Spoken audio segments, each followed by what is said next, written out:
Wikipedia says that the island of Haiti can be called San Domingo, Santo Domingo, or Hispaniola. Well, after my visit there, I could suggest a few more things they can call it, but they probably wouldn't get past the censors.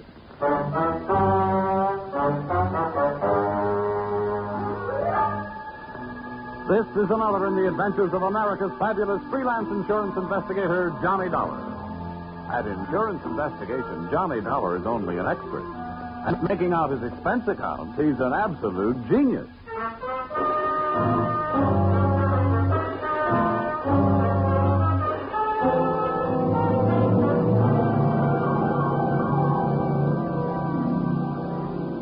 Expense accounts submitted by Special Investigator Johnny Dollar. To Home Office, American Federated Life Insurance Company, Hartford, Connecticut. Attention, Harvard Huntington, General Manager. The following is an accounting of my expenditures during my assignment in Port-au-Prince, Haiti. Or, the nights may be black down there, but the magic is blacker. Expense account, item 1, $15 for a pair of tickets to see the show Detective Story at the Hudson Theater, New York, which I never got a chance to use. Film with your hearts at home promptly at a certain time. I want to thank you for coming out here. Well, that's all right, sir. Sorry to break into your evening like this, but since I have, I'll get right to the point. Fine. Perhaps you've heard of the Gordon family here in Hartford. Well, what I see of the society page is while I'm flipping back to the sports section. But I've noticed the name. Diamond-studded, aren't they? Yes, immensely wealthy. Pillars of society and, surprisingly, quite a proper family. It is all but one of the sons, Ralph. A heavy drinker, complete wastrel, ne'er-do-well. A blot on the old escutcheon, eh? Yes. Continually getting into one scrape or another. Now he's done it again. I take it that you're not worried about Ralph the man, but about Ralph the policyholder. Well, to put it bluntly, yes. I don't think it's unethical for a company to protect its interests.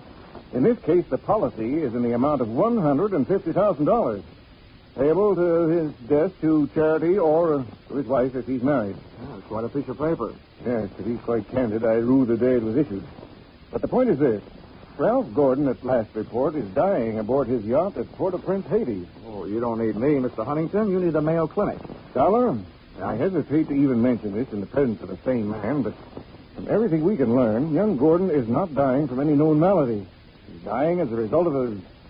Well, it's pure nonsense. He's supposed to be dying as a result of a voodoo curse. Now, anyone with any sense... Now, wait a minute. Where'd you get your information? From his older brother, Thomas. He's a doctor. He's down there in Haiti with Ralph. I want you to go down and debunk this thing, Dollar. Find out what's wrong. Why, any sane man knows there's no such voodoo. You don't believe in it, do you? No. Not unless I see it working.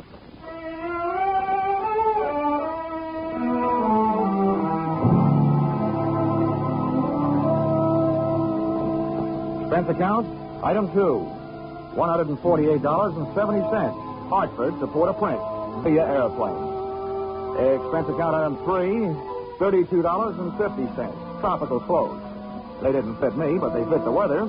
And item 4, $25. Spent while I browsed the waterfront bars in Port-au-Prince, looking for somebody who knew where the Gordon yacht was moored. Know about this? When I found him, he not only knew that, he knew everything. Ask me first.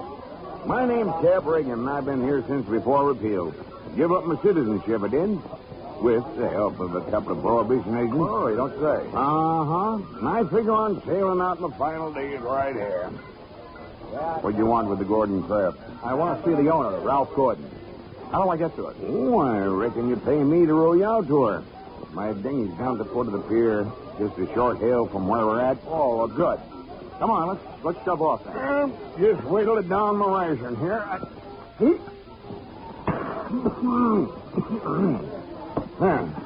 That'll put me ship shape. What'd you say you wanted with that schooner? You figuring on buying her? Well, thanks for the compliment, pal. Listen, if I bought a boat today, it would have to be a surplus life raft. Now, I told you I want to talk to Gordon. Friendly visit or other kind? I'm beginning to see how you know so much about this island. Well, never question, never learn. Remember that, Sonny? Yeah. Yeah. This way. Veer off starboard.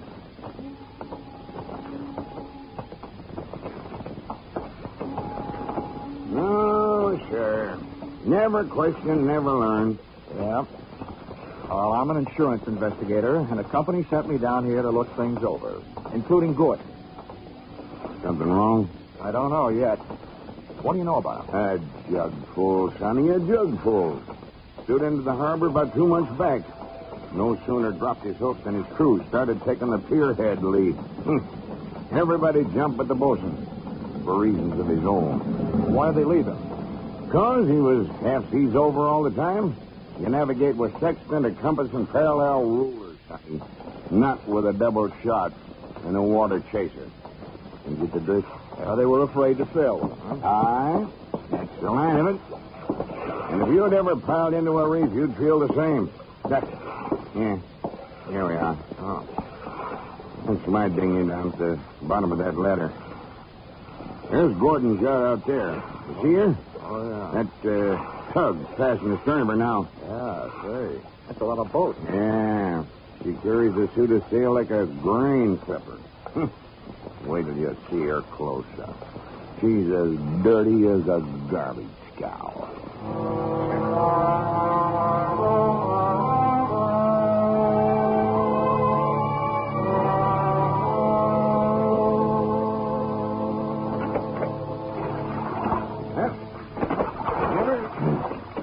Give her a hail now, Sonny. They're close enough. Hey! Anybody aboard?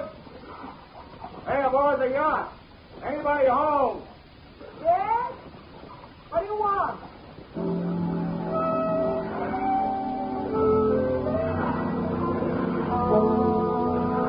If the ship was dirty, I didn't notice.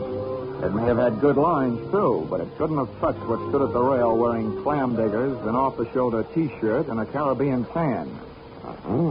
There's a rim hull for you. Yeah. That'll be his wife. His wife. Oh. Can I come aboard? Who are you? What do you want? I'm Johnny Dollar from Hartford. I want to talk to Ralph. Oh. Why, yes, and I guess you'll have to come aboard. Yeah. I'll swing the stern into the ladder. Okay. There you be. Oh. Steady now. Steady. Okay, Captain. You wait for me, huh? Yeah.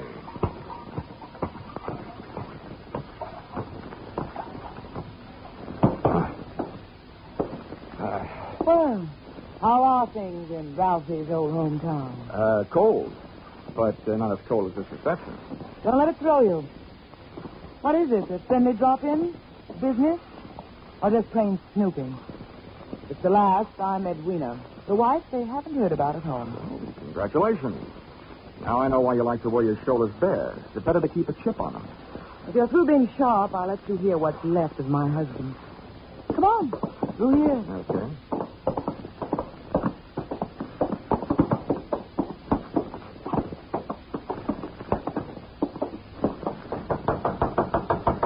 Hey, Ralph. Ralph, you've got a visitor from Hartford. Get away from this cabin, you dirty old gold digger, and take your visitor with you. Wine's all gone. Why don't they send another taste of wine? There you are, John. You've got the door locked. It'll stay that way till he runs out of wine. You heard enough? Yeah. Enough to know how you acquired your charming attitude. Forget it. I walked into her with my eyes wide open. Let's get back out on deck. The light's better for throwing bobs at each other. Yeah, sure. Sounds like fun.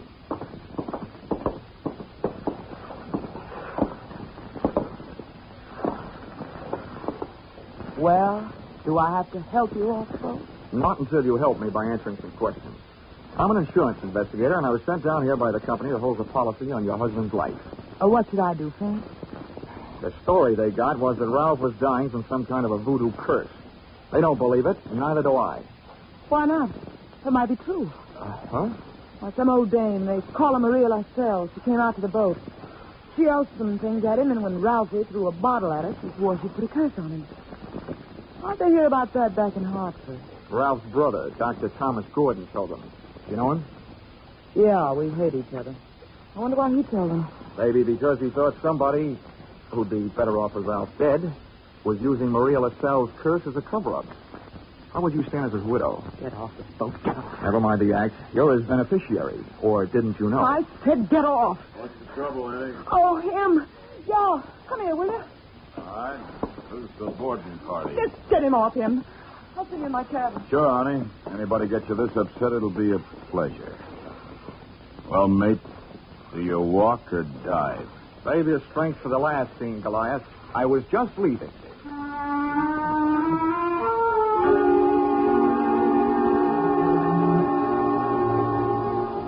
Expense account, item 5, $3. Paid to Cap Reagan as water taxi fare. Item 6, 80 cents. Land taxi fare to Hotel Francois. An up-at-the-heels hangout for not only the best in tourists, but also Brother Thomas Gordon, M.D.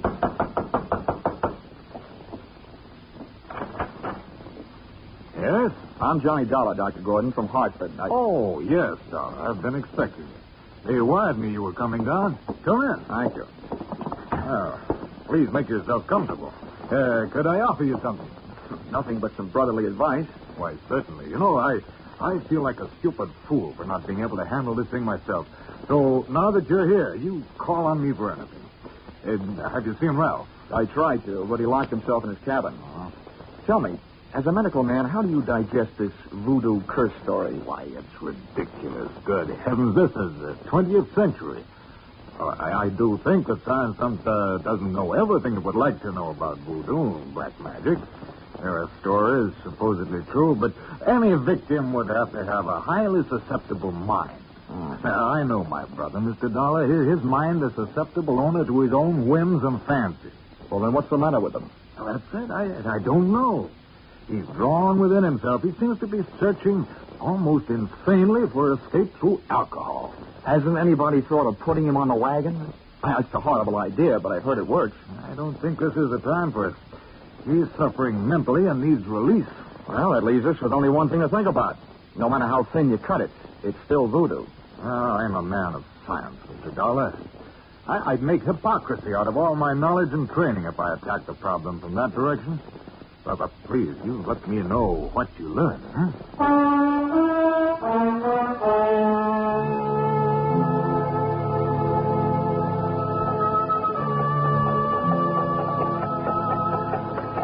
Expense account, item 7, $4. Rental of horse and cart in which my walking tourist guide, Cap Reagan, and I jolted out of town in search of Maria LaSalle.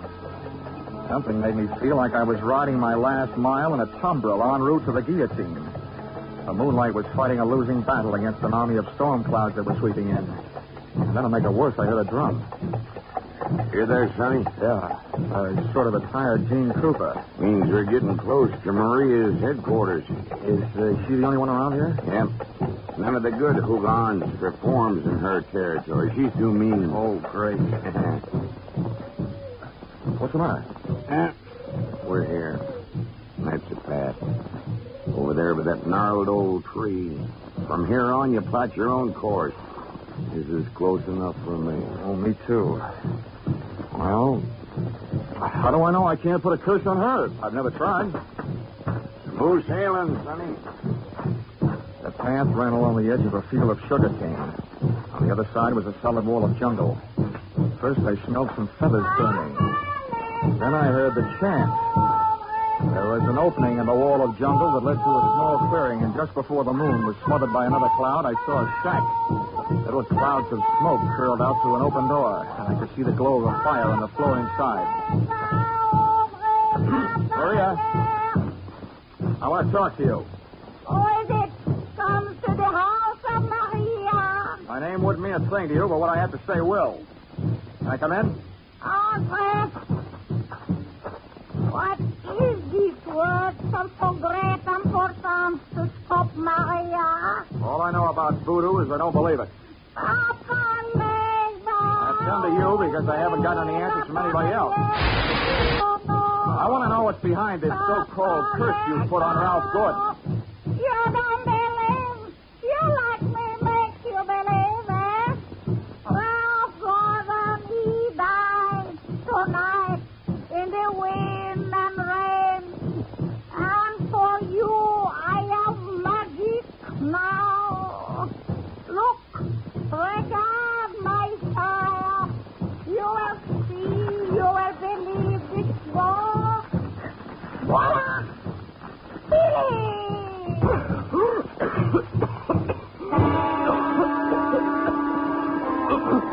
couldn't see what she'd thrown to the fire, she'd reach behind her for it. But when the smoke from it whirled around me, it seemed to grab my throat and squeeze. I stumbled back to the door. I hadn't believed in voodoo when I'd come in, but going out, I wasn't so sure.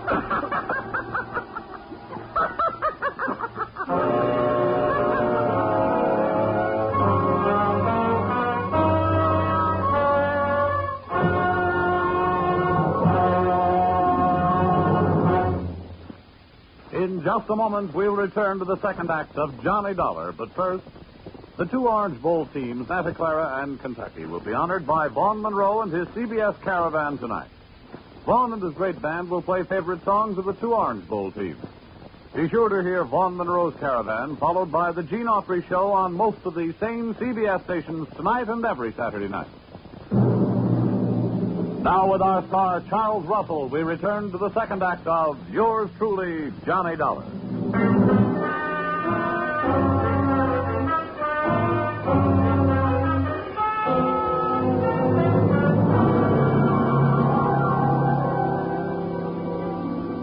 My throat burned.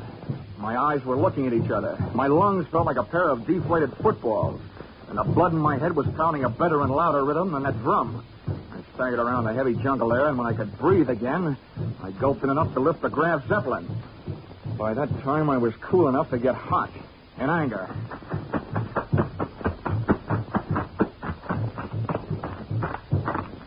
When I got back to the shack, Maria had either disappeared into space or flown the coop. The atmosphere was not quite deadly. I crossed over to where she had been squatting. She hadn't left much of what she'd smoked me out with, but she left enough to swing things back from the world of black magic into the world of logic. A few shreds of photographic film on the dirt floor. And film, made of cellulose and nitrates, not only takes pictures, it puts out nitric oxide and nitrogen dioxide when it's burned. A combination that would live up to the demands of any gas chamber. The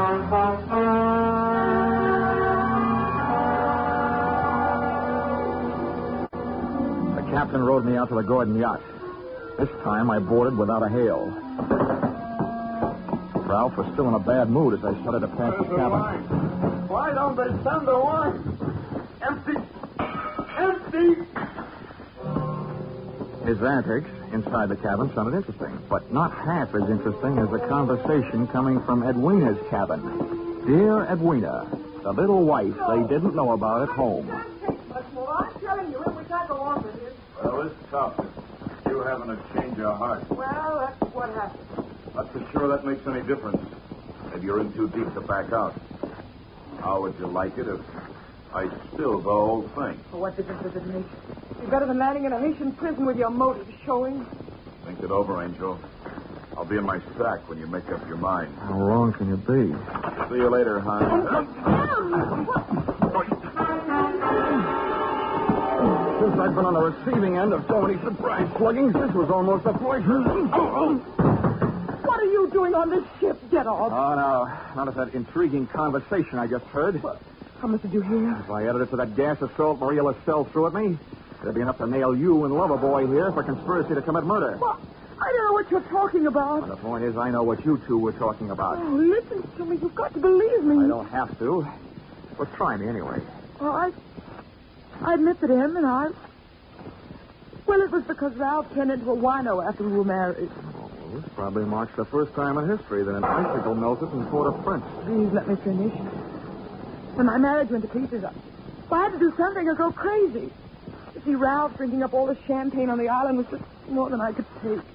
I was going to divorce him and leave with him, but we weren't going to murder him. Chapter 1 had so many holes in it would have been printed by a punch press. You don't worry about landing in prison with your motive showing when all you're planning is divorce. Oh, yes, you do when people are waiting for your husband to die under mysterious circumstances. That's why I was trying to make them go away. If Ralph died, who'd look in his father's mirror and wife? Can you lock this cabin from the outside? No.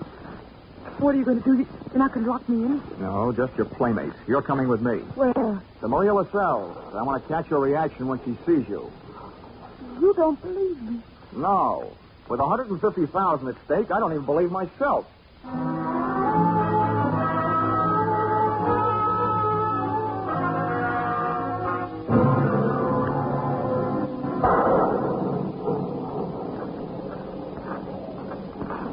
There's her shack. Go ahead. Go on in. Oasis, come to the door of Maria. Oh, are you, woman? Well, Mr. Dollar, are you satisfied? Not quite. And you who don't believe, why are you here? You wish again to see the power of my smoke? Let's drop the act, Maria. I know what you threw into the fire. It was my booker of smoke. Yeah, well, a good man from the police laboratory can sift enough out of those ashes to know it was film. What is this you say? I say that I've got enough on you, you old fake, to put you in the local pokey. Who dares to speak this to Maria? And that's where you're going to go if you don't cooperate. That's a promise. What is it you want? Did somebody put you up to this cursed business that Ralph Gordon is supposed to be under? Well, a man of your age. Who was it? I do not know. Now go. That is all. It's not enough. What was his name? I don't know the name. What did he look like then? My eyes are closed. Nuts. Come on. No, Taking no. you into town, I'm about to drag you by the hair. No, don't touch me. I will tell you how it is. It is true. I do not know the name or the face. He comes to me. He asks me when comes the next rain and wind. I tell him last night. But it is tonight. The storm comes with the sea. He tells me he needs storm to close portholes in the ship. Huh? He say, if I bring this surf, I will be the best Hugan on Haiti. Because it kill white man. That is difficult. That is all. Now you go. How about the film for the fire? Did he give it to you? This is true. Not long before you come. Well, get rid of it, Granny, before you lose your license to operate. Now, you go. Maria will be alone. Papa, never. Okay, Mrs. Jordan. Let's not stay for the music. Did you make head or tail out of what she said? Hey, look. What goes into your husband's cabin? Nothing but food and wine. Mostly wine. Well, who fixes his meals? I do. Our cook left us. Well, what about the wine? Huh? Where does that come from? You said it was champagne, didn't you? Yeah. So it comes from the same place. Liquor shop in town. A case at a time. Oh, nothing makes any sense. What are you going to do? All I can do. Try every angle. But that's not all I'm going to try in that liquor shop.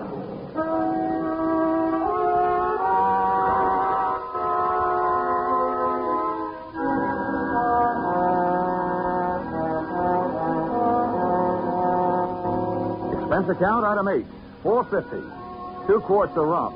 The purchase of which helped loosen the tongue of the proprietor who had been supplying Ralph Gordon's champagne. Much wine. A case at a time. Packed in dry ice. There is And no the doubt. words that poured out weren't exactly intoxicating, but they sent me staggering to the nearest phone.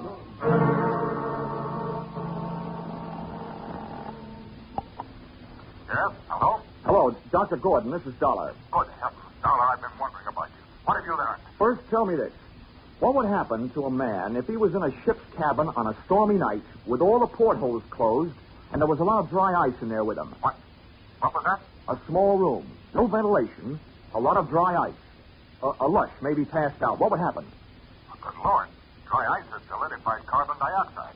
If enough of it evaporated into the room... The lush would not be bothered by a hangover the next morning because he wouldn't wake up, right? Exactly. The gas, although not toxic, would force the oxygen from the atmosphere, and the result would be asphyxia. What are you getting at, Dollar? That curse your brother is suffering from is very scientific.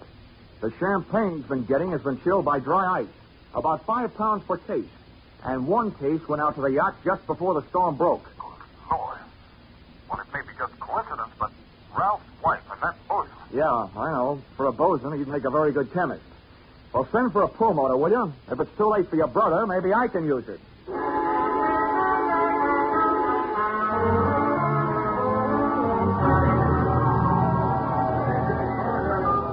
I'm a flying fish sailor. I hail from Hong Kong. Hey, Cap. Blow, Yeah. blow. Come on, Cap. Oh, where's Sonny?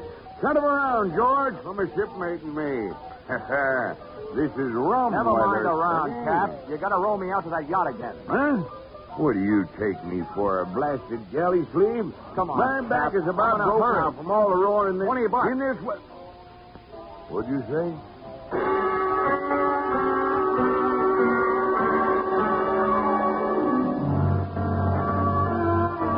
I didn't think it could rain any harder than it had. but it did.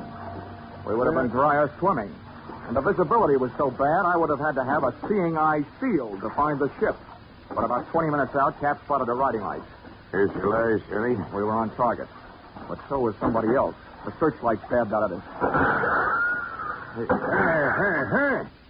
This sounds like Prohibition days. Who's giving us a broadside? Can't tell you. I'll lay a pelican hood over his head if I get my hands on him. Hey, Cap, what's the matter? Got my left leg. Cap, get down to the bottom. Yes. I'm going over the side. To me, swimming is a pastime to be practiced only under ideal circumstances. In a pool, and preferably in the company of a well-filled bikini suit. But there was nothing to do but swim, so I swam. I tried to remember how many shots had been fired, and that's where I made my mistake. There was a lull in the shooting, which I took to mean the gun was empty. I put my head down in the best Weissmuller style and thrashed my way to the ladder. But when I got there, the first thing I saw after I'd shaken the water out of my eyes was the muzzle of a rifle. The face looking down the barrel at me belonged to Brother Thomas Gordon, M.D. Sorry, Dollar. Killing you wasn't in my plan. But now it'll have to be done. I wasn't surprised at that, but I was surprised at what happened. I was waiting for a bullet to come my way, but instead the doctor did. Are you all right, Dollar? Yeah, here I am. Something wrong with the Turkish towel will cure. I'll thank you later for spoiling his game. Get a hook on the doctor. He's got a prize fish. Don't let him get away. I grabbed the fire axe out of its case on my way to Ralph Gordon's cabin. If it needed ventilating, I knew one quick way to do it.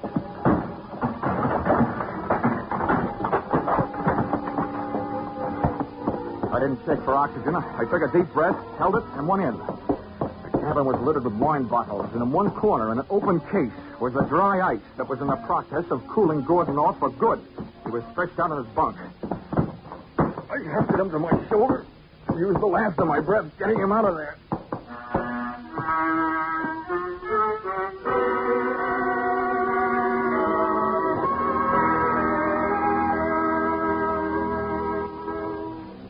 Expense account, item 9, $30. Cover charge at a hospital where I put the revived Gordon under the care of a doctor, not his brother, who happened to be resting in a jail cell at the time. His motive hadn't been the insurance money. He figured to gain quite a chunk as the only heir to the Gordon fortune, if he could have taken care of Brother Ralph. Item 10, same as item 9. Same hospital where they packed up Cap Riggin. Item 11, $148.70. Return trip to Hartford. And expense account item 12, $40. An ounce of voodoo perfume for the lovely but sometimes chilly Edwina. Maybe if she tries that kind of magic on her husband, he'll spend less time with a bottle joy and more with her kind.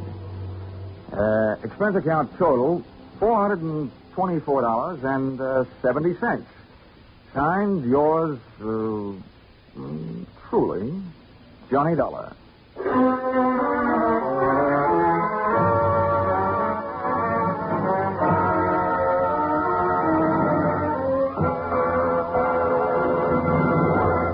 Yours truly, Johnny Dollar, stars Charles Russell. Tonight's script by Paul Dudley and Gil Dowd was produced and directed by Ralph Rose. Featured in the cast were Betty Lou Gerson, Sylvia Sims, Ben Wright, Ken Christie, Howard Culver, Dawes Butler, and Tim Graham. The special music is written and conducted by Leif Stevens.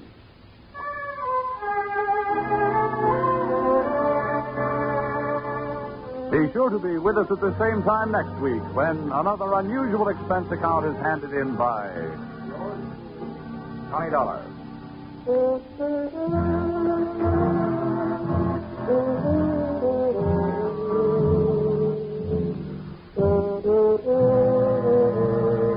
Were you right? Were you wrong? Did you know it was Buster Keaton playing Sing It Again's Phantom voice these last few weeks? Well, now there's a new Phantom riding the airways on Sing It Again. And for identifying him tonight, some CBS listener can win $50,000 in cash and prizes, radio's largest jackpot. Phone calls go out from coast to coast, so be ready for the new Phantom when Sing It Again comes your way over most of these same CBS stations later tonight. Now stay tuned for Vaughn Monroe's Caravan, which follows over most of these same CBS stations. This is CBS, where yours truly, Johnny Dollar, meets adventure every Saturday night. The Columbia Broadcasting System.